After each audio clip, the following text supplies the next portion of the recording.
जय सच्चिदानंद। आप सबके अंदर विराजमान परमात्मा को अत्यंत भक्तिपूर्वक अभेद भाव से नमस्कार नमस्कार नमस्कार। आज आपको माता पिता और बच्चे के व्यवहार की बातें आगे करेंगे। माता पिता और बच्चों का जो नाजुक संबंध है, यह संबंध में राग भी है और द्वेष भी है, मीठा भी है और कड़वा भी है। मीठा तो सभी को अच्छा लगता है, कड़वा किसी को अच्छा नहीं लगता है। लेकिन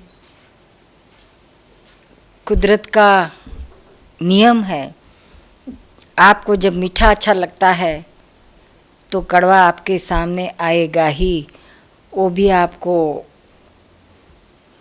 लेना पड़ेगा, आप उससे छूट नहीं सकोगे। दोनों द्वंद्व है, एक रहा तो दूसरा रहेगा ही। द्वंद्व यानी डुअलिटी, सुख रहा तो दुख रहेगा, अच्छा रहा तो बुरा रहेगा, राग हुआ तो द्वेष ही रहेगा ही। ऐसा मीठा रहा तो कड़वा रहेगा, कड़वा रहा तो मीठा रहेगा। दो में से एक आया तो दूसरा आएगा आएगा और आएगा ही। तो अगर एक अंदर है तो दूसरे की तैयारी रखना। ये कुदरत का सिद्धांत ख्याल में नहीं होने से अपने को जब कड़वा आता है पीने का तो बहुत ही दिक्कत होती है, बहुत दुख होता है। और पहले से ये सिद्धांत समझ के बैठे तो आया तो उसको हम बहुत ही अच्छी तरह से उसका स्वागत करो और उसको स्वीकारो, उसको एक्सेप्ट करे तो भुगतने का बहुत कम हो जाएगा। कई लोगों को बच्चे नहीं होते हैं तो इतनी मानता मानते हैं, इतनी मानता मानते हैं, बच्चा होना इतने ऑपरेशंस कराते हैं। एक सेठ आए थे दादाजी के पास, बड़े मिल मालिक थे, आए दादाजी के पास, बड़े बड़े करंडे लेके आए थे फ्रूट के। क्या क्या था वो तो मालूम नहीं, लेकिन बहुत बड़े बड़े करंडे फ्रूट ही होगा। अपने ड्राइवर के साथ लेके आए तो दादाजी ने फौरन उनको पूछा, सेठ ये क्या लेके आए हो? तो सेठ ने कहने लगे, नहीं नहीं कुछ नहीं, फूल नहीं, और फूल की पंखड़ी, फूल नहीं लेकिन फूल की पंखड़ी। दादाजी कहने लगे, अरे भाई ये मुझे कुछ ज़रूरत नहीं है, ये तो तुम्हारे नाक का शेम्बूड मुझे लगाने आए हैं, ये दूसरे को लगाओ जिसको नहीं आता है, मुझे तो बहुत आता है, मेरा अच्छा बिजनेस है। ऐसा करके सेठ को आप वो सब ड्राइवर के पास वापस भिजाने लगाया। और फिर कहा कि सेठ आपको क्या तकलीफ़ है, आपको क्या है, किस लिए आप आए हैं, और ये सब भेंट सौगात किस लिए लाए, इसका वजह क्या है? आपको कोई तकलीफ़ है, आपको कुछ कहता है तो कह दो सीधे सीधा। तो सेठ कहने लगा, कुछ नहीं, सब कुछ है मेरे पास, सब कुछ है, लेकिन शेर मिट्टी की कमी है, शेर मिट्टी की कमी है। अरे ये उम्र में आपको शेर मिट्टी चाहिए? तो कहने ना, नहीं मुझे तो लड़का है, लेकिन मेरे लड़के के वहाँ लड़का नहीं है, तो आप कुछ आशीर्वाद दो, कुछ विधि करो कि मेरे लड़के के वहाँ लड़का आवे। तो दादाजी ने बराबर डांटा उसको, अरे सेठ कौन से जन्म में बच्चे नहीं थे? कुत्ते हुए तो वहाँ भी थे बच्चे, गाय में गए तो वहाँ भी बछड़े थे, गधे में गए तो वहाँ भी थे, अरे दूधी के बेल में भी पत्ते पत्ते पे दूधियाँ आई थी। और आपको तो है शेर मिट्टी अभी, और वो मिट्टी को क्या करने की है? आप कहे उसको संभालो, आपका लड़का उसकी मिट्टी संभालेगा, यहाँ तक क्यों दौड़ रहे हो? अपना करो, अपना संभालो, ये मनुष्य भव मिला है, ये भव का कुछ उद्धार करो, इसी में ही अपना गंवा डालने का है, अपनी सारी पुण्य इसमें ही डाल देने की है। कुछ अध्यात्म में आगे बढ़ना नहीं है, आत्मा की खोज करनी नहीं है, जन्म मरण के चक्कर में से छूटना नहीं है। ये तो और जन्म मरण के चक्कर को लंबा करते जा रहे हो। सेठ समझ गए, ठीक है मेरी बहुत बड़ी गलती हो गई, आप मुझे ज्ञान दो और मुझे मेरे दिमाग में से यह मोह ममता ये सब निकाल डालो। और लड़के को लड़के नहीं भी हुए तो क्या क्या वांदा है। तो कहने लगे कि हमारे समाज में बांझ को बहुत दुख पड़ता है, समाज उसको ताना देते हैं, बांझ है, उसका मुंह भी ना देखो, इसलिए खाला लड़का तो बच्चा तो चाहिए ना। अरे क्या बच्चा लड़का रहा तो ही सब सुकून हो जाते हैं, नहीं तो अपशुगन होते हैं। अपने जीवन में अपना जीवन का मकसद सिर्फ बच्चे पैदा करना इतना ही है, और बच्चे नहीं हुए तो हमारा जीवन सब व्यर्थ हो गया, ऐसा सोचने की कोई ज़रूरत नहीं है। हमारे भारत में स्त्रियों को ये बहुत ही सताता है अगर वो उसको बच्चे नहीं रहे तो। ऐसा दुखी होने की ज़रूरत नहीं है। हमारा कोई लड़कों के साथ बच्चों के साथ ऋणानुबंध होगा तो आएंगे हमारे पास, और सब ऋणानुबंध हम क्लियर करके आए हैं, मोक्ष का लाइसेंस मिल गया है, उनको बच्चे नहीं होंगे। ये सब क्लियर चोपड़ा क्लियर लेके आए हैं। और जिसका चोपड़ा क्लियर नहीं है, डेबिट है, कर्ज है, उसको तो चुकाना ही पड़ेगा। तो ये बच्चे जो आते हैं वो अपना पिछले जन्म का कर्ज वसूल करने के लिए आते हैं। होगा तो आपको देना, नहीं होगा तो नहीं। और दूसरी बहुत सारी चीज़ें हैं ये मनुष्य जीवन में करने के लिए। दादाजी तो कहते थे कि जो बांझ है ये कलयुग में सबसे पुण्यशाली में पुण्यशाली कौन है, तो बांझ, शादी हुए और बच्चे नहीं है वो सबसे पुण्यशाली है, क्योंकि अपना चोपड़ा क्लियर लेके आए हैं। कितनी मुसीबत से सब चौपड़ी क्लियर करते करते आते हैं, कितने जन्मों से ये करते आए हैं, तब ये क्लियर होता है। बच्चे नहीं होते, कर्ज नहीं रहता है, तो अभी आपको कुछ ज़्यादा कितना मुक्ति मिलती है, कितना टाइम मिलता है, कितनी आपकी एनर्जी, कितने आपके क्रोधमान मायालोभ को ऑटोमेटिक कंट्रोल मिलता है। बच्चों की वजह से जो बढ़ता है संसार, उतना तो यहाँ से ही कट हो गया। बच्चे होंगे, बच्चों के बच्चे, उनके बच्चे, कितना लंबा होता है। तो बहुत पुण्यशाली है आपका, आप मोक्ष में ले जाने के लिए आपके पास क्लियर किताब है, कम कर्ज है। रहा पति पत्नी उतना ही कर्ज फेड़ाओ, और ज़्यादा समय मिलता है तो धर्म ध्यान में रहो, आत्मा की खोज में रहो, अच्छे अच्छे सत्संग में जाओ, आध्यात्मिक प्रवचनें सुनो, आध्यात्मिक किताबें पढ़ो, जिससे हमारे जीवन में परिवर्तन आवे। जो परिवर्तन लावे वही आध्यात्मिक साहित्य कहा जाता है। लाख पढ़ो लेकिन अंदर परिवर्तन नहीं आता है तो समझ लेना कि ये सिर्फ मनोरंजन ही है, आत्मरंजन नहीं हुआ है। हमारे क्रोध मान माया लोभ राग द्वेष मेरा तेरा चिंता टेंशन ये सब उतने ही है, उसमें कुछ फ़र्क नहीं पड़ा, कुछ कम नहीं हुआ। तो समझना कि हमने लाख किया, चाहे आपने आध्यात्म की किताबें पढ़ी, लाख प्रवचन सुने, लाख मंदिर गए, जप किया, तप किया, उपवास किया, ध्यान किया, धुनी लगाई, कुछ भी किया, लेकिन सब क्रिया ही हुआ, उसमें से आपको ज्ञान कुछ नहीं मिला, आपके जीवन में कुछ काम नहीं आया। तो इसी को धर्म नहीं कहा जाता है। धर्म तो इसको कहा जाता है जो परिणाम देता है वही धर्म है। परिणाम नहीं आता है उसको धर्म कैसे कहा जाएगा। एक प्रकार का टाइम पास है, अच्छा टाइम पास है, बुरे रास्ते से तो अच्छा है, लेकिन यथार्थ नहीं है। यथार्थ धर्म तो उसे कहते हैं जो आमूल परिवर्तन लावे, हमारे जीवन में से क्रोधमान माया लोभ को कम करे, अंतर शांति बढ़ाए, चिंता टेंशन से मुक्त रखे। कोई कितना भी गाली देवे, कितना अच्छा बुरा कहे, तो भीतर में उसको असर ना होए। बच्चे के प्रति ममता राग द्वेष ना हो, नॉर्मल व्यवहार हो, और जहाँ भी जिसके साथ भी रिश्ता है सबके साथ प्रेम का रिश्ता हो। ये कषाय का रिश्ता नहीं, प्रेम का रिश्ता हो। तो ऐसे अंदर के सद्गुण प्रकट हुए तो ही समझना कि कुछ धर्म किया है, कुछ सच्चे रास्ते पे हम चल रहे हैं। नहीं तो वो अपना जीवन, इतने अनंत अवतार अपने को जीवन मिले हैं और सब व्यर्थ गए, उसमें ये एक और व्यर्थ जा रहा है। तो अभी भी संभालो, अभी भी संवर जाओ और अपने जीवन का ध्येय को नक्की करो, निश्चित करो कि क्या मुझे जीवन में पाना है। सिर्फ बच्चे पाना, उनको पढ़ा लिखाना, उनके साथ राग द्वेष करना, झगड़ा मोल लेना और बुढ़ापे में थोड़ा सी माला वाला जब किया न किया और चल जाना, इतना ही रूटीन जीवन है, कॉमन लाइफ है।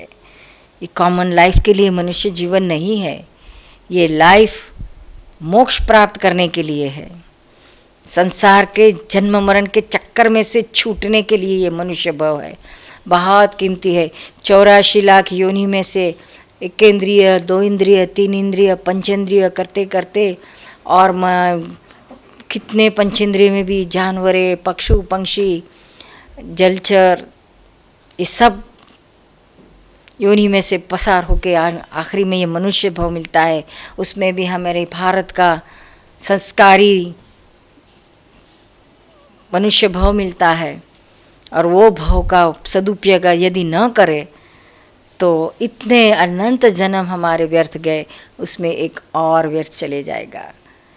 ऐसा व्यर्थ करना नहीं है, इसका सदुपयोग करना है। यहाँ तक कि ये जीवन में मरते दम तक हमारे को अगर आत्म प्राप्ति नहीं हुई, आत्म लक्ष्य नहीं हुआ, निरंतर मैं आत्मा हो, यह भीतर में ज्ञान नहीं प्राप्त हुआ, तब तक ये मेरा जीवन, मेरा सारा पुरुषार्थ नहीं अटकेगा, करते ही रहेगा। और वही करने के लिए मनुष्य भाव है। बच्चे के लिए तो हमारी फ़र्ज़ है, फ़र्ज़ अदा करो।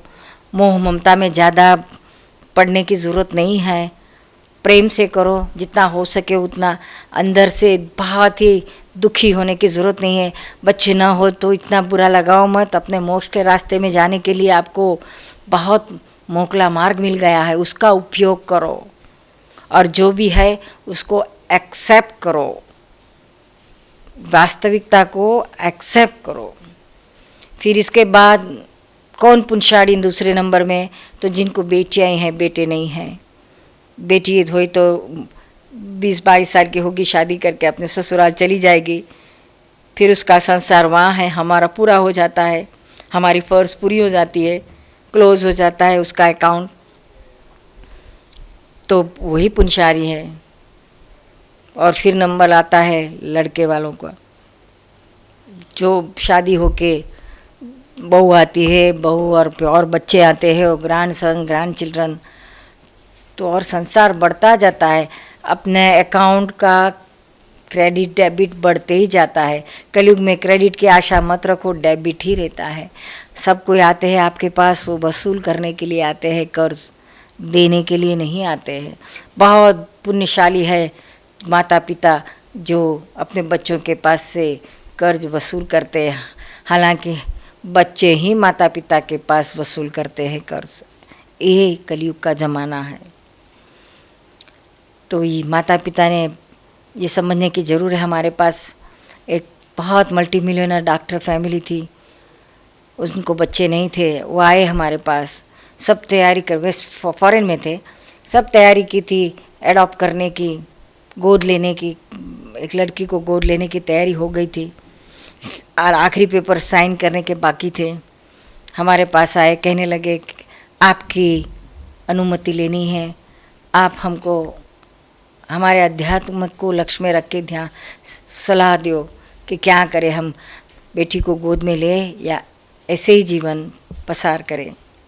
हमने बताया कि अगर आपको मोक्ष का मार्ग पकड़ना है, संसार में सुख, संसार का भी सुख चाहिए, तो ये आपके चोपड़े का अकाउंट मत बढ़ाओ। अभी अकाउंट क्लोज करने का है तो ही मोक्ष प्राप्त होगा, तो ये अपना अकाउंट मत बढ़ाओ, एक एंट्री ज़्यादा मत डालो, क्लोज करो ये। और नहीं है तो बहुत खुशी मनाओ कि हम मोक्ष में जल्दी जा सकेंगे। जिनको 2-4 बच्चे हैं उनकी कितनी सारी एंट्री आए, उसको क्लियर करते करते कितने जन्म चले जाएंगे, और आपका तो ये लास्ट हो सकता है या लास्ट बट वन हो सकता है। तो ये सब क्लियर है, आप क्लियर लेके आए हैं आपका चोपड़ा, तो और मत बढ़ाओ। और जो भी कुछ बड़ी लड़की के लिए आपको देना है उसको दो। आपके आपके आपके पास तो बहुत धन है, और जिस बच्ची को आप लेने वाले थे गोद में उसको नाम पे कुछ पैसे कर दो और उसका जीवन सुखी हो जाए, और कोई दूसरा उसको तो मिल ही जाएगा। नहीं तो उसकी माँ तो है, फॉरेन में तो माँ रहती है और खुद ही देती है, तो उसको पैसे दो और कहो कि तुम अपनी बच्ची को, अपनी बेटी को अपने पास बड़ी करो। तो मान गए, और आज कहते हैं कि हम इतने सुखी है, इतने सुखी है, और हमारा अध्यात्म जीवन तो इतना ऊंचा जा रहा है, इतना ऊंचा जा रहा है। अभी हमको संसार में कोई चीज़ की कमी नहीं, कोई चीज़ की इच्छा ही नहीं रही है, और मोक्ष के सिवाय भी कोई दिमाग में नहीं है हमारे। कई लोगों के बच्चे इकलौता लड़का रहा या मर जाता है एक्सीडेंट में या बीमारी में, तो माता पिता को बहुत दुख होता है, यहाँ तक कि दीवार में सर पटकते हैं, फिर डॉक्टर को बुलाना पड़ता है, चक्कर आके गिर जाते हैं, बेभान हो जाते हैं। तो सबको इतना होता है, दुख होता है कि अरे बेहोश हो गए, अभी क्या करना चाहिए, किस तरह से इनको समझाना, बहुत प्रॉब्लम होता है। तो ऐसे समय पे कई लोग हमारे पास आते हैं या हमको ले जाते हैं उनके पास, उनको हम समझाते हैं कि हमारा जो था अकाउंट वो उतना रहा, और नहीं था वो चले गया, अभी जहाँ जाएगा उसको वहाँ सुखी होने दो, उसका वो एंड तो नहीं है, जन्म मरण का चक्कर तो चालू ही है। जितना उसका आयुष्य कर्म होता है उससे 1 सेकंड भी ज़्यादा कोई जी नहीं सकता है। भगवान महावीर को भी देव लोगों ने विनती की कि प्रभु आपका आयुष्य 2 घड़ी आगे या पीछे करो, तो भगवान महावीर ने बताया कि राही मात्र वद घट नहीं, देखा केवल ज्ञान में। राय जितना भी कम ज़्यादा नहीं हो सकता है आयुष्य। भगवान महावीर जैसे महावीर खुद अपना एक राय तक उतना उनका खुद का आयुष्य बढ़ा नहीं सके, तो ये कलयुग में किसकी ताकत है? ये शक्य ही नहीं है। तो जो चीज़ शक्य नहीं है उसके लिए हम क्यों दुखी होवे? जिसका उपाय ही नहीं है, बच्चा मरने के बाद उसको वापस ला नहीं सकते, तो उसके लिए इतना दुखी होने की क्या ज़रूरत है? हम दुखी होंगे तो हमारे दुख के वाइब्रेशंस वो जहाँ भी होगा, किसी गर्भ में होगा या जन्म ले चुका होगा, तो वहाँ उसको दुख पहुँचेगा। जिसको हम प्यार करते हैं, जिसके लिए हमको इतनी फीलिंग्स है, उसको ही हम इस तरह से दुखी होकर दुख पहुँचाए, ये कैसे माँ बाप हैं? ये सिद्धांत समझो दुख का। तो ये सिद्धांत समझे तो अपने को दुख कम हो जाएगा। यहाँ तक कि अच्छे उसके लिए प्रार्थना करो, उसका आत्मा तो जिंदा है, जहाँ है वहाँ तो अमर है, कहीं मरता नहीं है। तो जहाँ होगा तो उसके आत्मा को प्रार्थना करो कि आप बेटे जहाँ हो, आपके अंदर हुए आत्मा को मैं नमस्कार करता हूँ, और जहाँ हो आप शुभ शांति को पामो, मोक्ष को पामो, आपके मोक्ष के मार्ग में आगे प्रगति करो। हम उसको दुखी करके उसकी प्रगति को क्यों रूंधे? हम अपने बेटे से प्यार करते हैं तो उसकी प्रगति क्यों न सोचे? तो हमारे दिल को यही दिखाओ कि उसकी प्रगति में आप खुशी मनाओ, तो ये दुख कम हो जाएगा, सर पटकने का बंद हो जाएगा। एक बहन थी, बहुत पढ़ी लिखी थी, डॉक्टर थी, तो वो आके उसका एक बेटा 28 साल का बेटा एक्सीडेंट में गुजर गया। बहुत होशियार था, बहुत होनहार लड़का था। तो वो हमारे पास आके माँ बहुत रोने लगी और कहने लगी कि कुछ भी करो लेकिन मुझे मेरे बेटे का मुंह दिखाओ। आप तो अध्यात्म में इतने ऊंचे हैं, आत्मज्ञान में है, तो आपको तो सब पता होगा कि मेरा लड़का अभी कहाँ है, किस हालत में है, किसके कुख से जन्म लिया है उसने। मैं उसको देखने के लिए बहुत तड़प रही, एक बार उसका मुंह देख लूँगी बस हो गएगा, मेरा संतोष हो जाएगा। हमने बताया हमको तो ऐसा कुछ मतलब पता नहीं चलता है, आत्मज्ञान में ये कुछ ज़रूरी नहीं है कि सबका कहाँ जन्म होता है मरता है, वो केवल ज्ञान की बात है, वहाँ तक तो हम नहीं गए हैं। और जाएंगे तब ज़रूर बताएंगे, लेकिन अभी तो नहीं बता सकते हैं। अभी तो इतना ही बताएंगे कि अगर सपोज़ भगवान खुद यहाँ पर आए और आपको बताए कि ये आपका लड़का है, तो क्या लड़का आपको मानेगा कि ये मेरी माँ है? और उसकी जो दूसरी असल नई माँ है तो वो तो कहेगी कि आपको तो थप्पड़ मार के हकाल देगी घर में से, मेरे बच्चे को लेने को आई, जेल में डाल देगी। ऐसा क्यों बुरा सोचती हो? वो जहाँ हो उसको शांति से रहने दो, बेचारा और द्विधा में गिर जाएगा कि मेरी असली माँ कौन है, ये है कि ये असली है कि पिछली है, कौन सी है? तो ये कितना बेवकूफ़ी है, ऐसा सोचने के क्या मीनिंग है? इतने पढ़े लिखे हुए ये नहीं समझ सकते, डॉक्टर है, मालूम नहीं कि एक बार मर गए तो मर गए, फिर कभी वापस नहीं आ सकते। और दूसरी और जन्म ले गया तो इतना छोटा बच्चा अपनी माँ की गोद में खेल रहा है, तो कैसे पहचानेगी कि यही मेरा लड़का है?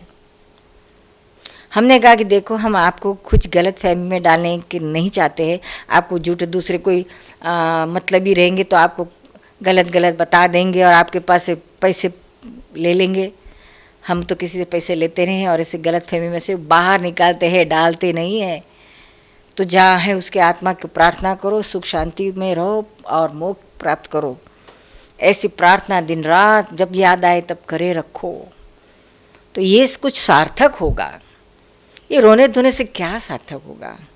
आप दुखी होंगे, घर के सारे लोग दुखी होंगे, और वो आपका बच्चा है जहाँ गया वहाँ भी उसको मालूम नहीं आप रो के दुखी करे, लेकिन उसको अंदर आपके वाइब्रेशंस दुख के जाएंगे, उसको अंदर सफोकेशन, घुटन सा होगा। और क्या पता मरने के बाद लड़के का कौन सा जन्म कहाँ मिलेगा, मनुष्य में है, जानवर में है, इधर है उधर है, किधर है क्या पता। महाभारत में अभिमन्यु का बहुत सुंदर उदाहरण है। अभिमन्यु का देहांत होने के बाद युद्ध में, महाभारत के युद्ध में मृत्यु होने के बाद अर्जुन को बहुत दुख हुआ, बहुत उदास हो गया, बहुत रो रहा था, चिल्ला रहा था, मेरे अभिमन्यु को वापस लाओ, मेरे अभिमन्यु को वापस लाओ करके रो रहा था। सब उसको समझा रहे थे। आखिर में श्री कृष्ण भगवान खुद उसको समझाने लगे, तो भी उसका ये विरह नहीं जा रहा था, बहुत चिल्ला चिल्ला के रो रहा था, मेरा अभिमन्यु, मेरा अभिमन्यु। फिर भगवान ने उसको कहा कि देख, तू मेरा मेरा करता है, लेकिन तेरे पास अगर अभिमन्यु को ले आओ तो तू उसे पहचानेगा, उसको संभालेगा, मेरा लड़का करके उसको गोद में लेके घूमेगा? तो कहा हाँ जरूर। फिर भगवान ने बताया, देख ये रहा तेरा अभिमन्यु। पोपट पोपट हो गया था, पिंजरे में बैठा था, आराम से मिर्च खा रहा था। तो भगवान ने कहा अर्जुन को कि देख ये तेरा अभिमन्यु है, चल ले जा उसको तो संभाल, मेरा अभिमन्यु, मेरा लटका करके। तुरंत ही उसकी सांड ठिकाने में आ गई। ठिकाने पे आते ही उसने कहा कि माफ़ करना, मैं सब समझ गया, ये कर्म का सिद्धांत क्या है, मरने के बाद कर्म उसको जन्म देता है, अभी ये मेरा ना रहा, ये तो और किसका भी ना रहा, क्योंकि पशु पंखी में मेरा मेरा नहीं रहता है, ये मनुष्य को ही ये सब ममता है। गाय को अपने बछड़े के लिए ममता कितनी 6 महीने तक की है, ज़्यादा नहीं है। जैसे वो घास खाने लगता है तो बछड़ा अलग, माँ अलग, और यहाँ तो 7-7 पीढ़ी तक की ममता जाती नहीं है, वो भी हमारे हिंदुस्तान में। क्यों? तो बहुत ही चिकना हो गया है मोह और वो ममता, जिससे बहुत खुद ही दुखी होते हैं और घर के सारे लोगों को दुखी होते। इसलिए अध्यात्म के ज्ञान को समझो, जन्म मनन के चक्कर जो है वो कायम है, और इसमें से छूटने के लिए आत्मा को पहचानो। और सब रिश्ते रिलेटिव है, रियल नहीं है। रिलेटिव में दुखी होने की ज़रूरत नहीं है, ये सब टेम्पररी है। परमानेंट हमारा आत्मा है और सभी आत्म स्वरूप से ही है, और वही स्वरूप से सबको देखो। जय सच्चिदानंद।